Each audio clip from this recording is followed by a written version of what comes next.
Bodo latest update बयखौबो बरायबाय। दिनैनि रादाबखौ फरायदों आं प्रमद खाख्लारि। गिबि निउज आपडेट दङ। क'क्राझार जिल्लायाव गिख्रंथाव अर खामनाय जाथाय। क'क्राझार जिल्ला गसाइगाव सातबिल गामियाव जायो बे अर खामनाय जाथाया। थांनाय मोनायाव सातबिल गामिनि जपेन कुमार ब्रह्मनि न'आव अर खामनानै सेवहांगार जायो। बे अर खामनायखौ सर्ट सार्किटनि जाहोनाव जादों होनना जपेन कुमार ब्रह्मआ सन्देह खालामो।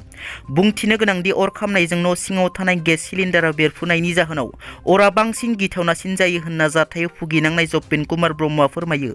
बे अर खामनायाव जपेन कुमार ब्रह्मनि गोबां लाख रांनि धोन सम्पति खहा जायो। बे जाथायखौ अर खोमोरग्रा हानजाया खौरां मोननानै जाथायसालियाव फैनानै अरखौ खोमोरनो हायोमोनब्लाबो सिगाङावनो धोन सम्पतिफोरा खामनानै सेवहांगार जाजोबो। आसामाव फिन पुलिसनि गुलियाव सासे दाखाथिया जोखोम। बे गुलि गावनाय जाथाया गवालपारा जिल्लानि नयापारायाव जायो। पुलिसा फोरमायनाय बादिब्ला गुलि गावजानाय सुबुङा एटीएम लुथिग्रा। गुलि गावजानाय दाखाथिखौ गवालपारा जिल्ला कृष्णाइनि मुसादिक हुसेन होनना सिनायथिनाय जादों। पुलिसा हुसेनखौ सीसीटीवी फुटेज नायनानै नागिरना दिहुनो। सीसीटीवी फुटेज नायनानै सिनायथिनो हानानै नयापारानि भारा न'निफ्राय हमनो हायो। पुलिसा भारा न'आव सहैनाय लोगो लोगोनो हुसेना खारखोमानो नाजायो, जायनि जाहोनाव पुलिसा गुलि गावनो गोनां जायो। गुलि नांजानानै जोखोम जानाय हुसेनखौ देहा फाहामसालियाव थिसनो। 22 नं दारागाजुलि बियाबनि एमसिएलए बिजितगोरा नार्जारी बिथाङा पलासकुरि गामिनि आइजोफोरनो मान बावदों। एमसिएलए बिथाङा पलासकुरि गामिनि सुबुंफोरखौ लोगो हमदों आरो गामिनि बैसोगोरा आइजोफोरनो एमसिएलए बिथाङा गांफा गांफा दख'नाजों मान बावदों। गामिनि 60 बैसोगोरा आइजोफोरजों लोगोसे बागुरुम्बा मोसाग्रा हानजानो गांफा गांफा दख'नाजों मान बावदों एमसिएलए बिजितगोरा नार्जारी बिथाङा। म्यानमार हादराव थाबोनाय बारग' एनडिएफबि केदार बि अनसायलाङा गावनि न'आव सफैबाय। एनएलएफबिनि नाजानायाव हारिनि हाबा मावग्रा थामहिनबा बर'नि मुंदांखा इउटिउबार देरहासात इस्लारी बिथाङा लाबोबाय थाबोनाय बारग' एनडिएफबि केदारखौ।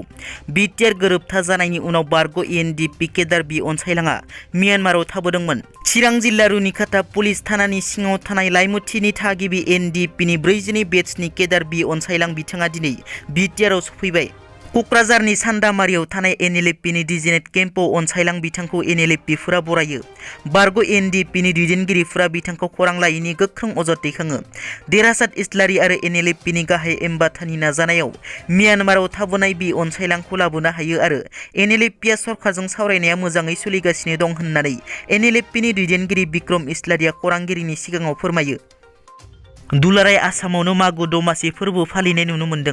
बेबादिनो क'क्राझार जिल्लानि सान्दामारियाव थानाय एनएलएफबिनि डिजिनेटेड केम्पआवबो मागो दमासि फोरबो फालिनाय नुनो मोन्दों। सिजफायाराव थानाय एनएलएफबिनि सोद्रोमाफोरा क'क्राझार जिल्लानि डिजिनेटेड केम्पआव दैदेनगिरिफोरखौ मान बावनानै रंजा खुसियै मागो दमासि फोरबो फालियो। दिनैनि रादाबा एसेनोसै। नोंथांमोना जुदि आंनि चेनेलखौ दासिमबो साबस्क्राइब खालामाखै, अन्नानै साबस्क्राइब खालाम। गोजोन्थों।